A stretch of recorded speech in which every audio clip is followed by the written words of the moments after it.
Good afternoon, everyone. This is the Phantom of the Rubens, and we're having Milo Dickinson with us today. Milo is a great young old master paintings dealer, a managing director in Simon Dickinson Art Gallery, a leading gallery for old master paintings, British paintings, modern and impressionist paintings. Before that, Milo Dickinson was 10 years in Christie's in old master paintings and European sculptures department. As well as that, Milo is the chairman of the steering committee of the Young Ambassadors of the National Gallery and Friends of the Bargello Gallery. And Milo also runs his own blog. Hey, Milo. Hello. Thank you for having me. Thank you for coming. I wanted to ask you, why old master paintings? Why dealing? Why old master paintings? It's a good question. I grew up very much around old master paintings. My father is obviously an old master paintings dealer, but also a collector. And so his home in Gloucestershire, my home, is filled with pictures, sculptures, weird things from all over the world. And so we very much grew up in a house where there was lots of interesting objects and paintings around. We were talking about it, we were going to exhibitions, we were thinking about it. And so my whole family is interested in the arts, and I think just we grew up by osmosis looking at these things. And so it was always something that I was interested in. I always knew that I was more interested than my friends and contemporaries. And so it just felt natural. I saw my father had his career. I think he's loved it. He's enjoyed it all the way along. So I suppose it was quite natural to just to go into that field. And it was something that I thought was more interesting, more meaningful to me than almost anything else. So it was a natural. Was there anything, like any sale that your father did or any painting that you've seen in a gallery, like National Gallery or your family's gallery, that inspired you to become a dealer? Was there like this moment when you're like, want to do this? I think inspired me to become a dealer. I don't know the answer to that. I think when I was younger, going around country houses, English country houses, has always been a great love. We used to go with my parents, but also after that, when I was at university, I would travel with friends or by myself to country houses. And just that combination of sort of great architecture, great collections, mixing up paintings, sculptures, furniture, works of art, all together in sort of a beautiful whole with layers of history. I always loved that. And I think that really got me particularly interested in the field. And so I think that is probably what inspired me to sort of to learn more and constantly trying to learn about different fields and different artists and different aspects of history.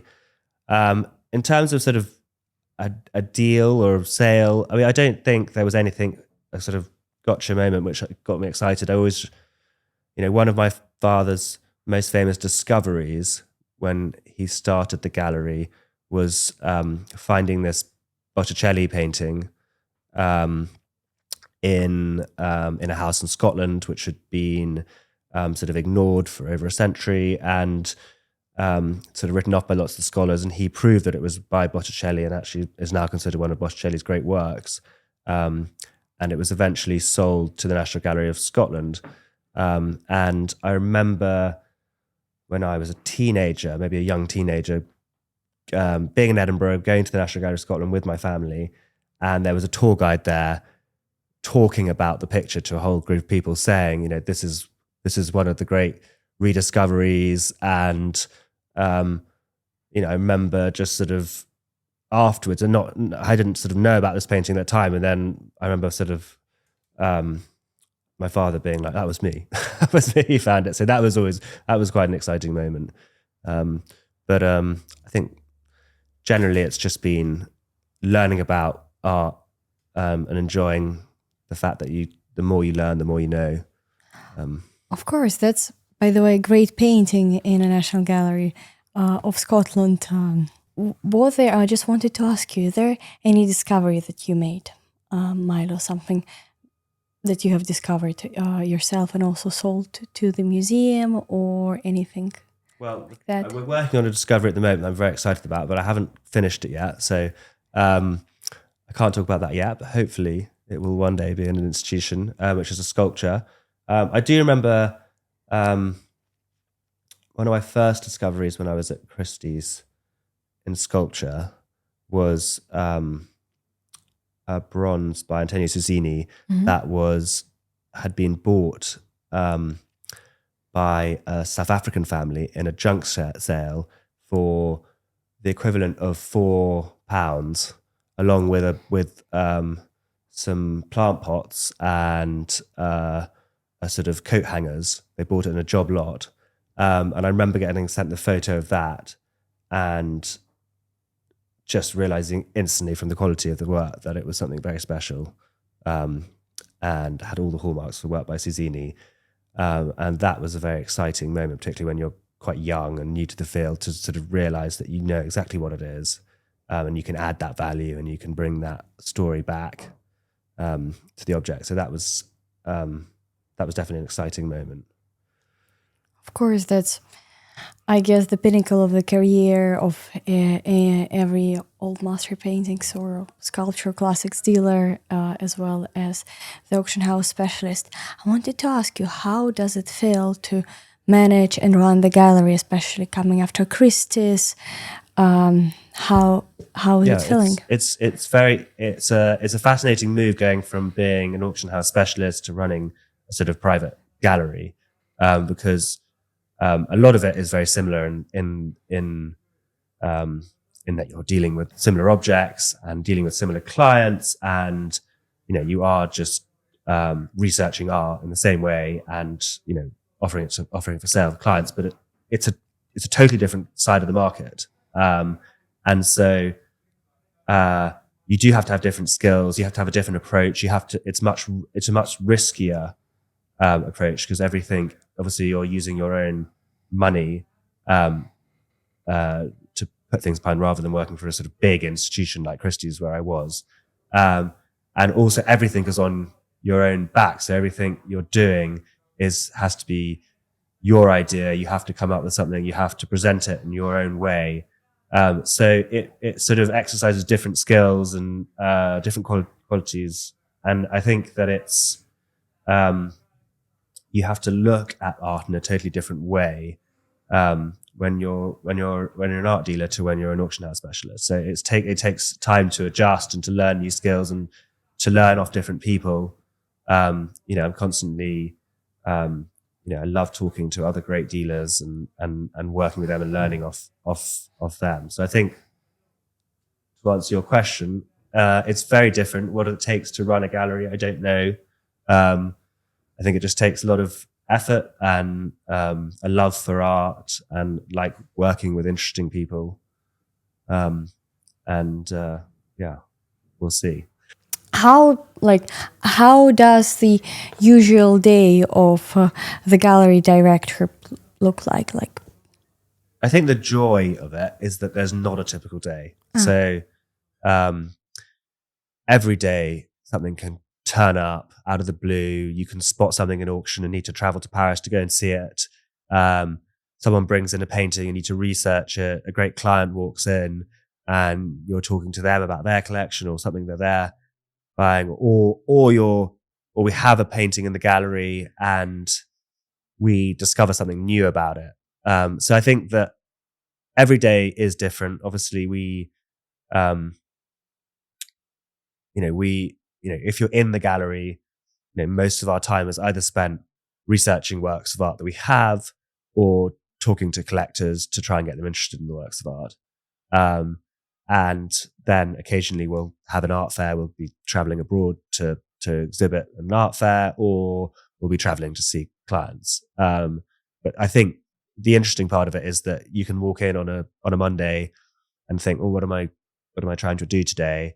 And then someone can call you up and say, I'm just going to bring something in to show you. And, everything can change because they've brought in something amazing. And that's the great part of working in the art world, I think. Of course, I wanted to ask you, how does the process usually, go in from like finding a painting to selling it? What would be the usual, if you can run us through the process of Yeah, I mean, we buy and sell artworks like a traditional art dealer, but we also take things. We work with private collectors and sell things on consignment for them. So if we're doing that, the latter, if we're working on consignment with a private collector, we would probably go to their house and see the work, give them an idea of what we think the best price you could possibly achieve in the current market would be, and then we would we'd take the work to the gallery.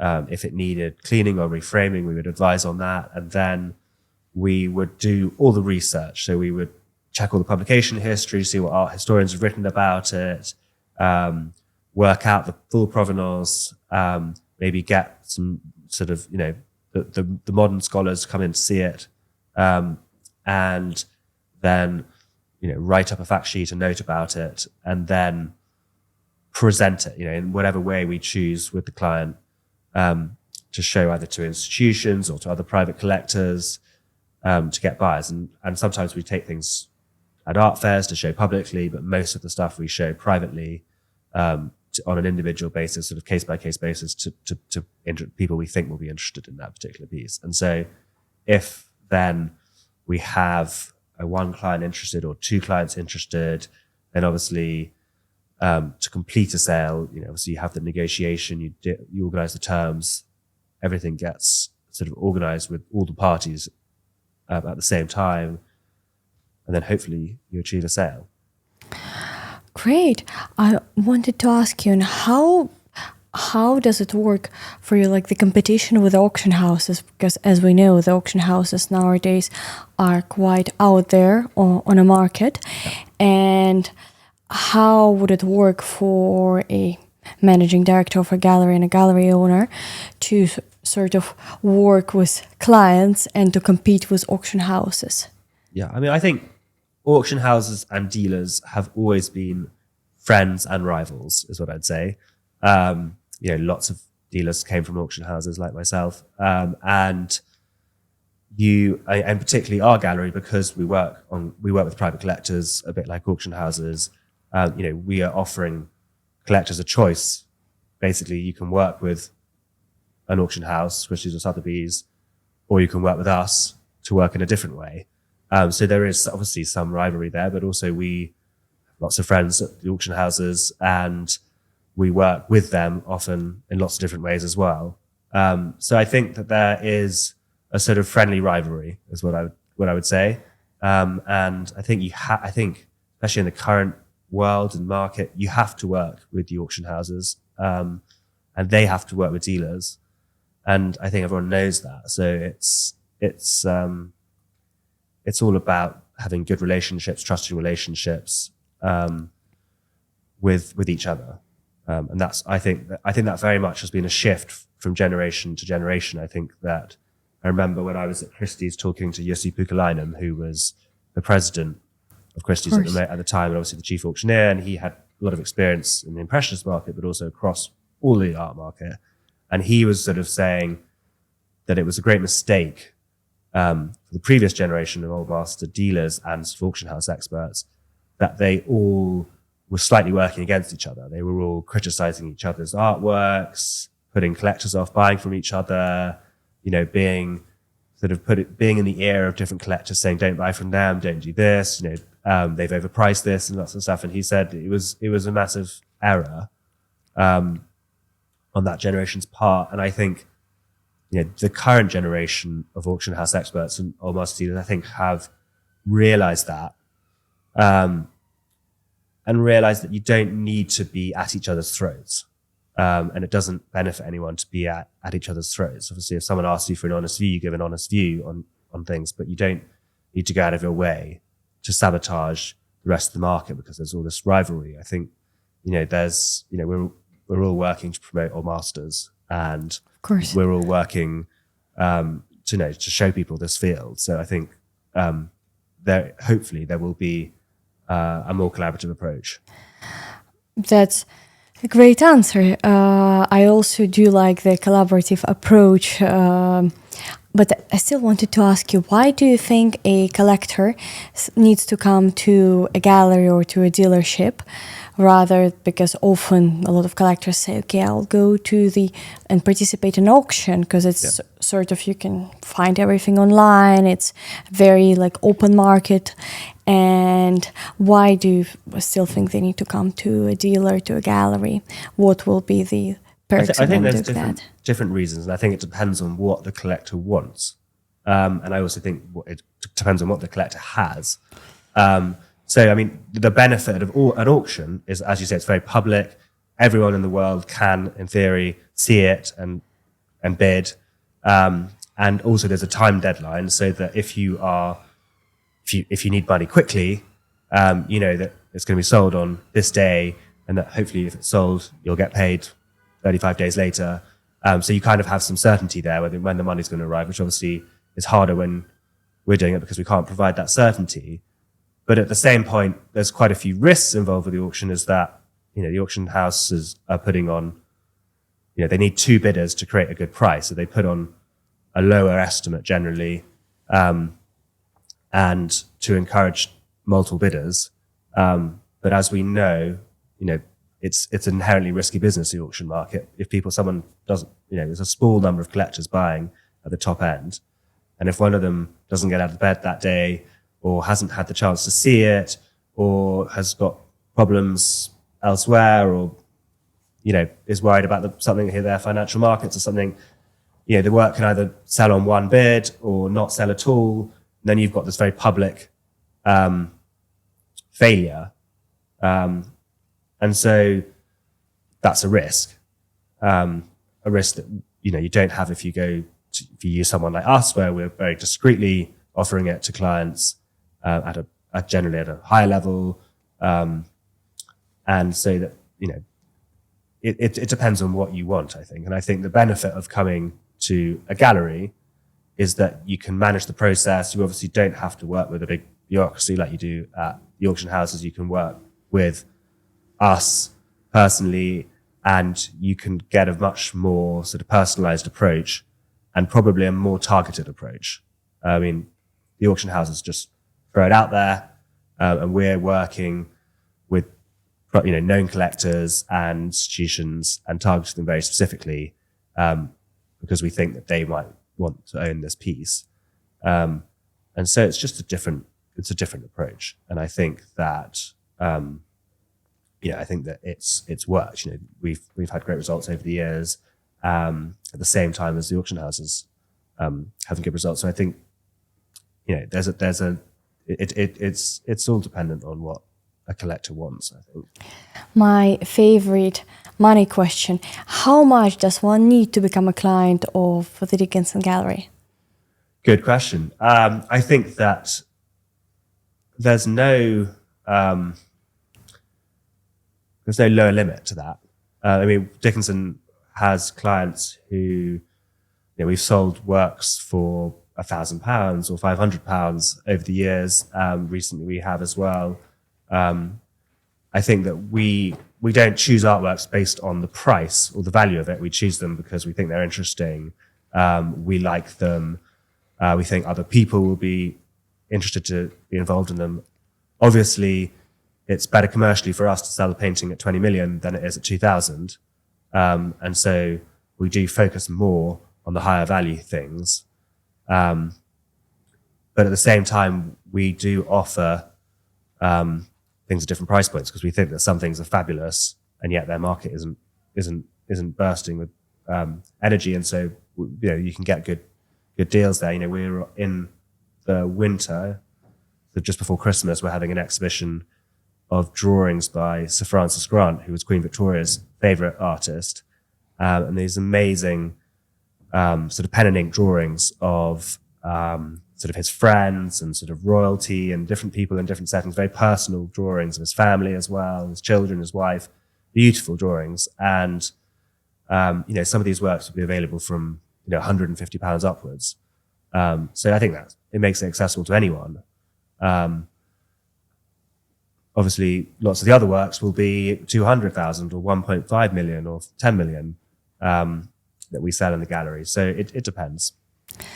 And what do you think are the cross points between contemporary and the old master paintings? Why I'm asking is that I have quite a few friends who are collecting mainly contemporary and who are collecting in sort of up to 300,000, 200,000 price point, but often they're looking at old masters, but they're still thinking about them. What could be the cross points, and what could be your also advice to them and to someone who... I think a lot of people start at contemporary because it's easier to buy contemporary, because you know that the artist has made it. There's no debate over anything. You don't have to have a depth of knowledge. It's very easy to compare price points. So it's a much easier starting point, because you don't have to have that knowledge and understanding. And obviously, the more you get into the field, the more you realize that there might be a greater depth, and there might be more intrigue and history to some of the older works of art. Particularly if you can own, an incredibly important 17th century piece by one of a great artists for the same price as you could own, a relatively minor living artist. It does seem that there's great value there. And I think to get there, you might just have to, obviously it requires people to look and learn a little bit more. I think for someone young who's buying contemporary, what are the cross points? I think it's just, the sheer technical brilliance of some of these artists in the Renaissance or in the Baroque period. I think it's very easy to understand that. You can see that these are seriously high quality artists working at the top of their game. And it's an incredible opportunity to be able to sort of own these works and look at them every day. And so I think that I think there are a lot of cross points, because ultimately you're just looking at art, whether it's in the 15th century or in the 21st century. They're just artists trying to create beautiful things. And so I don't think you need to narrow yourself down to saying, I'm just going to buy contemporary art. I think you'd be missing out on, 600 or 700 years of great art, which could be available to you.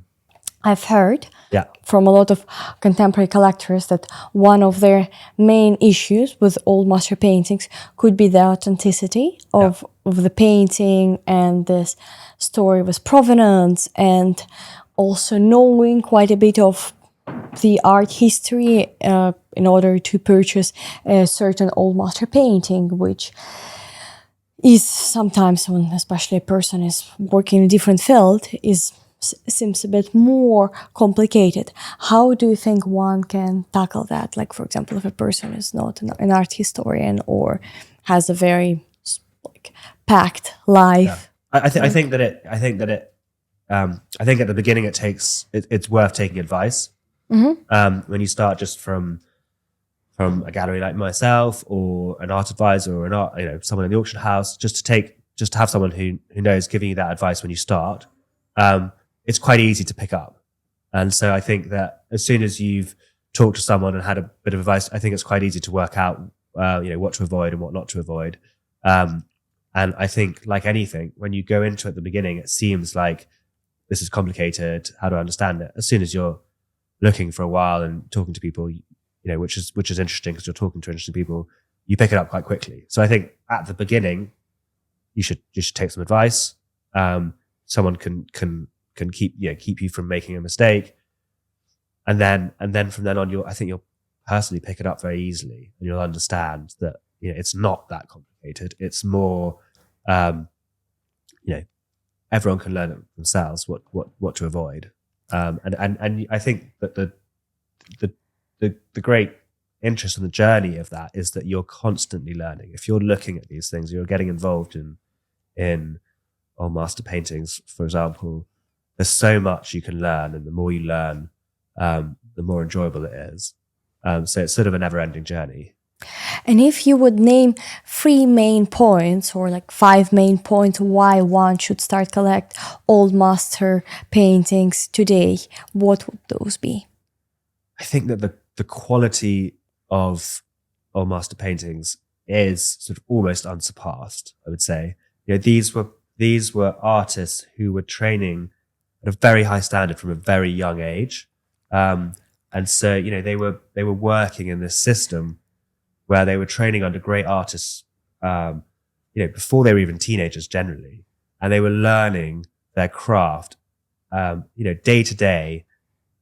And so when they became sort of fully fledged artists, they were they had an incredible technical ability, incredible skill. And so, and the works that have passed down to us now are the best works, the works that people have deemed worthy of survival. And so you really are looking at things that have stood the test of time. And you really are looking at things that have technically survived, which, if you look at some contemporary art today, you do worry that if in 200 or 300 years time, it will actually technically still be what it was originally, because the artists don't seem to have grasped the importance of creating something stable. So I think that's very important, I think. And also, I would say the opposite question is, why wouldn't you look at old master paintings? Why would you narrow yourself down? These are just artists painting, 600 years of art, we are looking at the greatest artists, from each generation of 600 years, creating interesting things. Some parts of those time frames might not be your taste, but in a 600-year time spell of great artists creating all different things, you're going to find something that's fascinating and interesting to you. Collecting old master paintings was very fashionable in the 90s and early noughties, but why should one start collecting them today? Why though the paradigm of fashion has changed a tiny bit, but why I think today? I think fashion is changing right now. I can feel it. You can see it in interior design. You can certainly see it in architecture. You can see it in the taste on Instagram. You can see it in the art market, how the art market is currently shifting. And I think that, in the 90s and 2000s, there was a shift to contemporary art. And I think that the taste of our generation is different to the generation above us. And I think that there is a lot more interest in sort of original works of art, in having your own taste, looking at different artists, different time periods. And so I think that actually the taste is sort of shifting back. I wouldn't say necessarily just to old masters, but to historic artworks, away from a sort of very narrow, minimalist look. And I think that, you can see it in how people are living and looking in their houses, that, minimalist interior with white walls and one or two contemporary artworks has completely gone out of fashion now. And the people who are leading taste have more color, they have more antiques, they have old masters, they have some contemporary art, some, they have a more of a mix. And I think that, so in terms of taste, that's changed or is changing. And I think that the market will follow. You can see it already this year. It's massively, you can see there's massive changes going on. In terms of why to buy old masters, apart from just the fact that I think they're fantastic quality, obviously there's great value at the moment. If you were going to spend 10 million or 1 million or 500,000 or 5,000, you can get a much greater quality work of art from an old master painter now than you can a contemporary artist, because you're going to get one of the greatest, the top 10 artists of that generation. Whereas if you had to pay for one of the top 10 artists of this generation, you're going to have to pay 20 or 30 million dollars, whereas you could get one for 50 grand. So, there's a huge divide there. The contemporary market has gone up so much that the value of old masters is, it's incredible now. As a person who loves old master paintings, and as a person also mainly in old master paintings, I completely agree with you. Sounds a bit like how Sotheby's were marketing their sale to their clients, which I again completely love. By the way, talking more about the auction houses, Yeah. I wanted to ask you, what are you thinking of the upcoming sales? Because Sotheby's released their PDF catalog and released it online today. Yeah. Christie's did it, I think, last week, and Bonhams did it sometimes last week as well. Yeah, I think that I think the great thing is that you have these 2 or 3 sale seasons a year based on auctions, which is, like I said, a public moment for everyone to gather for old masters. And so in early July, everyone will gather in London for the Christie Sotheby's Bonham sales, and all the sort of galleries in London will have exhibitions.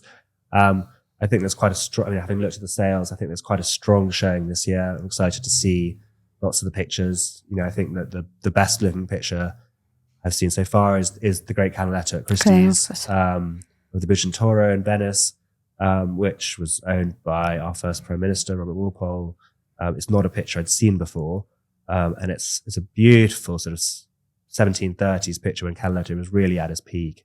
It's in fantastic condition, so I'm excited to see how that does. There's lots of interesting things from different time periods. I'm looking forward to seeing that very early Turner. Mm-hmm. That was, it shows what can happen in the old master market. I was looking at a photo of it, and it doesn't look like a normal Turner. It's meant to be his earliest work that he showed at the Royal Academy. So he painted when he was 17. And it was in a sale in Druitt's auction house, last year, dirty, as follower of Ibbotson, who's a much more minor, 18th century painter, and was bought for £400 hammer price. And clean, they found a signature by Turner and did this research. And now it's going to sell at Sotheby's at £200,000 to £300,000. And it's wonderful to be able to sort of see this and for everyone to be able to understand early Turner again. So, I'm looking forward to seeing that. What do you think of the Turner in Christie's? I haven't seen it. So I've just seen an image. Looks very nice. But I can't say anything more. I'm going there later today. I really like their still lifes as well that they're going to have. They have fantastic Tahim, Yes. which I saw in New York, in their highlights, and it looks like a wonderful picture. And what about the Artemisia Gentileschi? I haven't seen that either. So I look forward to seeing it. Wanted also to ask you, that's a tricky question, but Yeah. I've been dying actually to ask it. Okay. What do you think of the Saunders sale? The Saunders sale. Yeah. I think I have a slightly different take, probably from what has been reported in the press about it. I think that the Saunders collection was this amazing collection, mainly sort of bought in conjunction with George Wachter at Sotheby's. And when it obviously came for sale, and both Christie's and Sotheby's had the ability to pitch for the sale, and Sotheby's won the pitch. And I think that they probably won it partly off the fact that George was so close to the family, but also off the back of putting, quite high, aggressive prices, which Sotheby's backed up by guaranteeing the family these prices. So Sotheby's put themselves in sort of difficult position because they had to get collectors to pay very large prices for these works. And I think that the collection itself was wonderful, Yes. Really high quality, very, especially for someone buying at that point, they had a real focus on condition. So every work was seemed to be in really high quality condition. And the only thing was that the taste of the choice of artists and the taste of the pictures, wasn't quite today's taste. It was probably the taste of when they were buying, slightly different to what museums and top collectors are looking for now. Very decorative, very focused on the 18th century. And so there was a hard task. And I think that some of the prices that Sotheby's achieved, although there wasn't much bidding at the auction, was impressive.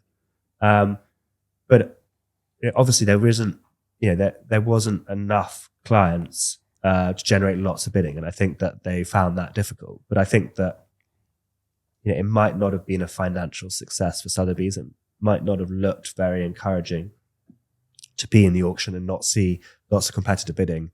But when you take a step back, there were very high prices. The Tahim was over $8 million, which was a fantastic price for that picture. So I think it was a mix. And mentioning the museum, what do you think of the new acquisition of the National Gallery? And The new acquisition of the National Gallery. I think it's a very brave acquisition. I really applaud them for it. I think it's a fabulous picture.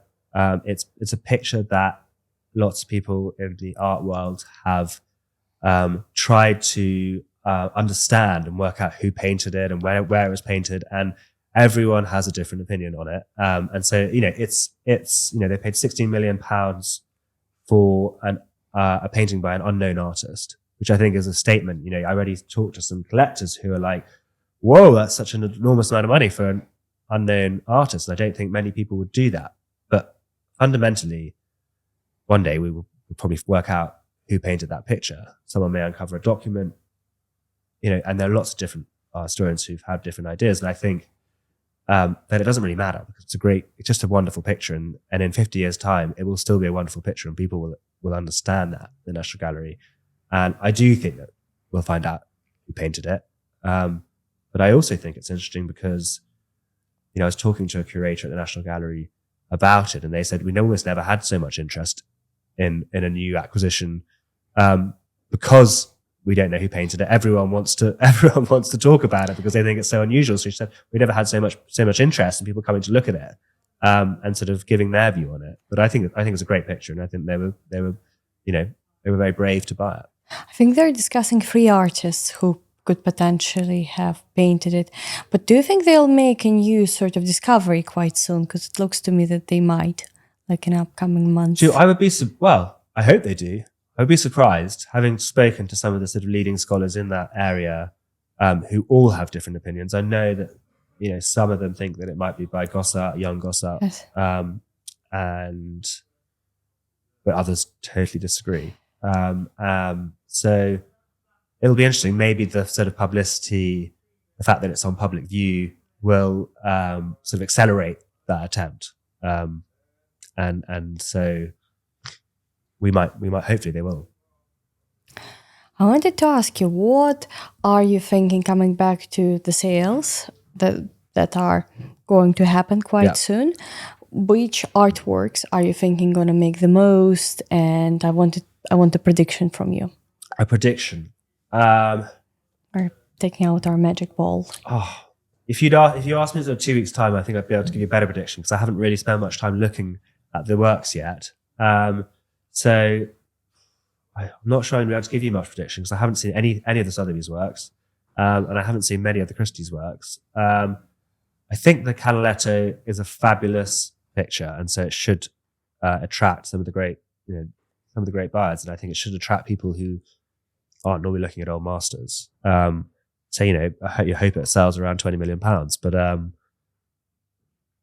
above that, there'll always be some pieces that fly above their estimate. There'll be some pieces that fail spectacularly, and I'm sure there'll be some bargains in there.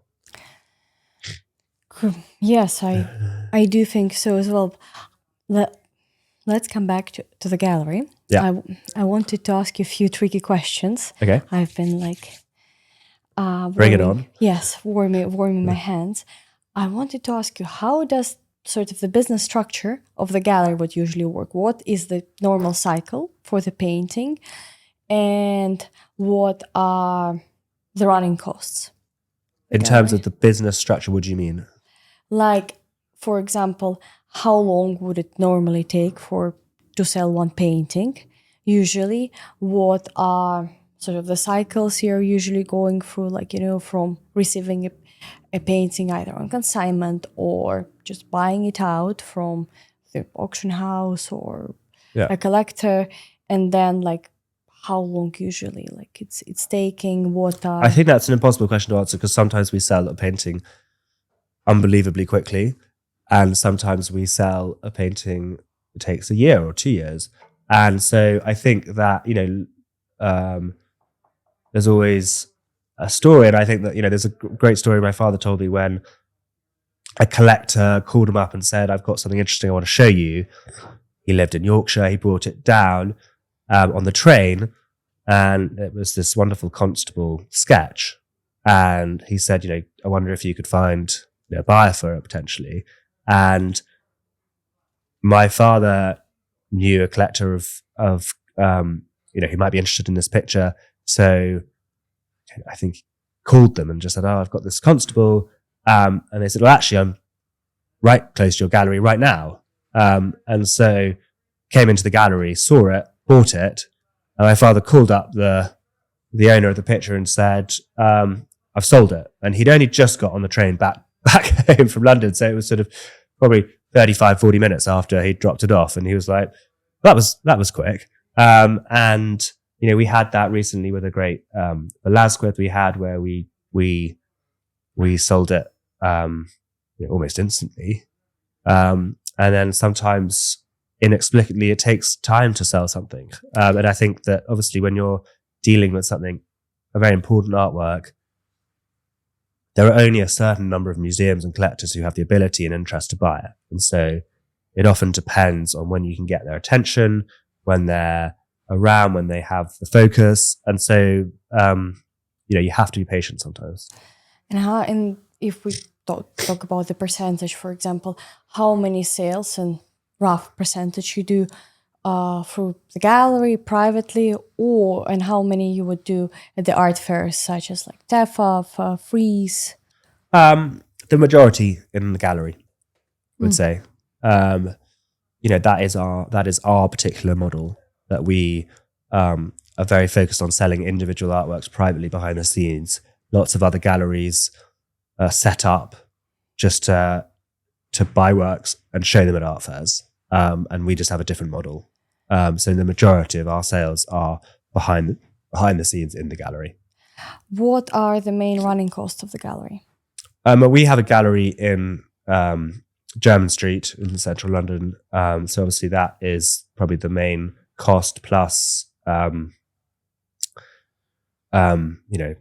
we have staff to research and do the administration. And then we have, the cost of shipping artworks around the world, reframing, cleaning, the main, and obviously travel. So, I think, it is, having a gallery is expensive. And that's why you see more and more art dealers being one person art dealers, not having a gallery, or you see a lot more people going into art advisory because they don't need a gallery. And so there are fewer people sort of committed to having a space to show art. But I think it's very important for what we do, to be able to show clients art and for us to be able to be surrounded by this art. So it's something that we believe in the importance of it. But, that is obviously, the main cost. And how much is it roughly to have and run a gallery? It depends what you do. When I joined Dickinson, we changed the structure of the company. We tried to reduce some of the costs, just so that we didn't have to relentlessly sell so many different works of art. We could focus on the best stuff. It slightly depends. Everyone has different costs, but it's going to cost. If you have a major gallery, it's going to cost anywhere from £500,000 to £5 million to have, to run a gallery. I would say, and obviously, the leaner you can be while still having great quality and producing things to the best of your ability, the better placed your gallery will be. So one needs to sell if they have a space and if they have a staff above 500,000 and above 5 million in order to cover all the costs. And yes, obviously you need to. Yeah. So I think that's I think that's part of it, is that you have to sell a certain amount to cover your running costs, and like any business. And obviously when you're a gallery, you are running a business, so it's important to have lots of great artworks that people want to buy, so that you cover those costs. And how can one start a gallery? The great thing about the art world is that it's not closed to anyone, because really anyone can start a gallery. And obviously starting a gallery, a physical space, is quite expensive. Like the costs I'm giving you, I'm talking about major central London galleries. Obviously you can have a smaller space, you can rent a space in someone else's gallery, you can go somewhere else and have a gallery, so it doesn't have to cost that much. But I think if you want a physical space, you do have to have some capital behind you to start it. Obviously, there are lots of people who start without a gallery space, and they're buying and selling art with the internet, you can do that. With Instagram, you can do that. With art fairs, you can do that. A lot of people just don't have a space. They work from home and then they just do art fairs. And that's probably like a good starting point for someone who doesn't have the capital to have a central London gallery, or a gallery anywhere. And so I think you can be clever. I think in the modern world, there are lots of people who are very successful without a gallery. But obviously, I think that if you want to have great clients, it's important to be able to show them the art in a beautiful space. And if one starts a gallery, for example, from scratch, Yeah. tomorrow and rents a space, Yeah. for how long do you think they'll be roughly losing money until they'll start making the money and covering all their costs? Well, if they're clever, no time at all. I think that if you plan things well, you can start with a bang. And I think that in the art world, you get rewarded for the effort you put in, and the intelligent way you do it, and the interesting things that you're showing. But I think that if you are showing interesting art in an interesting way and putting a lot of effort into showing it to people, you can feel confident that people are going to be attracted to that and come and see it. And it's such a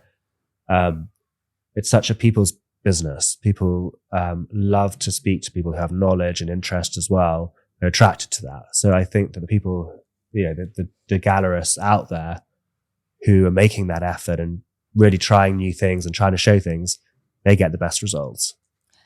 But how long might it take for someone to create like the name for the gallery? A name is, it takes a few years, obviously, to build up a reputation. And then reputation is very important in the art world because people want to know that, they want to know that they can trust you. Obviously, if you come from Christie's or Sotheby's, a lot of collectors might know you already. I've seen lots of gallerists start and be quite successful from a very early stage. And actually, if you look at some of the great art dealers who are dominant figures today, they started without any name. And they were already quite successful when they were 25 years old or 30 years old. And I think that it is purely down to an individual to decide what they want to do. If you have the eye, the knowledge, the perseverance, you will be successful. And dear Milo, how does it feel to deal mainly in classics and old master paintings and be much younger than a lot of your collectors, and just how is it feeling? I think it's I love it.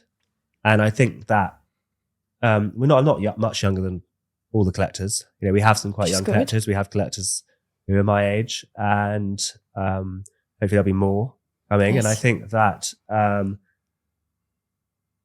I think that obviously part of being part of the old master market is that you realize is that obviously knowledge and experience is very important. But I have been doing it now for 15 years. So I feel like I've got a certain level of knowledge and experience. And you don't, because I'm working with my father, who's been doing it for more than 50 years. I'm very lucky to be following in his footsteps and to be learning from him. But being, I think it's just full of opportunities, this market. And I think that it's great that a new generation of dealers are coming through, who have different ideas, who have different energy. And, I think because, so many people, younger people, were attracted to the modern and contemporary market, they left the field open to us. And, I think that, that's a great opportunity for us to be able to bring old masters to a new generation. Can you see that, for example, your in some cases that your father was working with the collector, and then his son or his grandson is coming back to you to work with you? Are you seeing this switch of the generations? Yeah, it's often the case that the children of collectors become collectors in the same way that a child of an art dealer becomes an art dealer, because they're learning and they're interested. And I also think that, working with my father, the great benefit is that he has been working with collectors for such a long period of time. And I'm working with a new generation of collectors, and so some of those people my father's working with are selling their collections now, are thinking about selling, and they can sell to people of my generation or slightly older, the new generation who are buying. So there's sort of symbiosis there. I think that we look at art in a different way to to my father's generation look at art.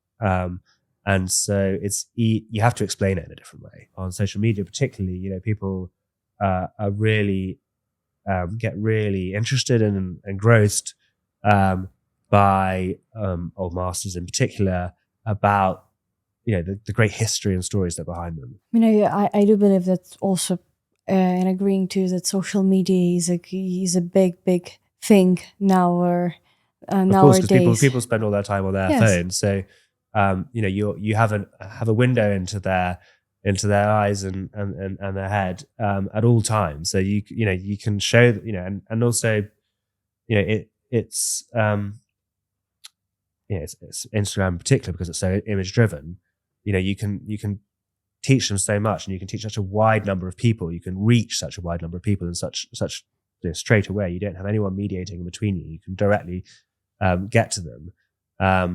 And it's such a great community on Instagram of art dealers, of clients, of art historians, museum curators, all discussing the same topics. I think that's a wonderful medium to have. Yes, we love our Instagrams, don't we? Over here, I wanted to ask you, I know that you'll be having a show quite soon in your gallery. Can you tell us a bit more about the upcoming show and about the program of your gallery? Yeah. So at the end of this month, at the end of June, we are opening a new exhibition in collaboration with Lulu Pampalides, who are another Old Master Gallery, great friends of ours, on the art in Rome in the 17th century. So we're looking at why Rome was such an important place for art, such a sort of focus for art in the 17th century. Obviously, from Caravaggio, through the Caravaggists, but also, important artists like Carracci and Carlo Maratta, through to Claude. It had such a massive impact on art, and all artists from all over Europe flocked there to see what art was being created. It was a real melting point of artists, a bit like Paris at the beginning of the 20th century, or New York in the middle of the 20th century. Rome in the 17th century was the place to be. And so we are going to try and introduce people to that, explain why it was relevant, why it's relevant now, and just show people some great pictures from 17th century Rome.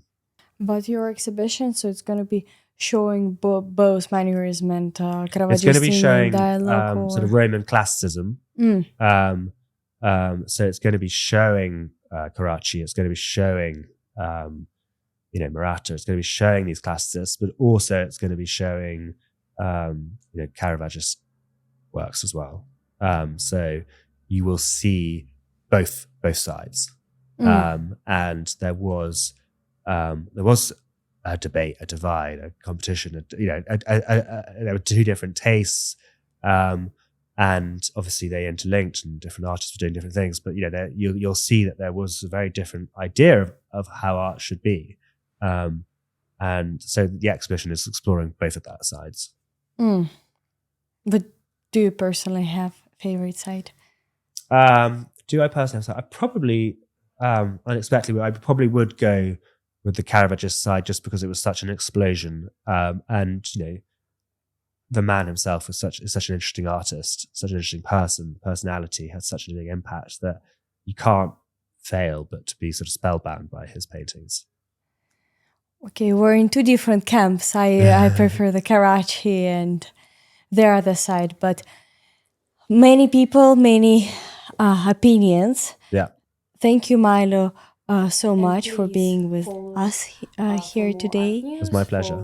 And please follow for more art news, follow the Phantom of the Rubens Instagram page for more art news, and please follow also Milo's page, Milo Dickinson, his amazing Instagram page as well, and the Dickinson Gallery to know more about what's happening in the gallery and Milo's life. And stay with us.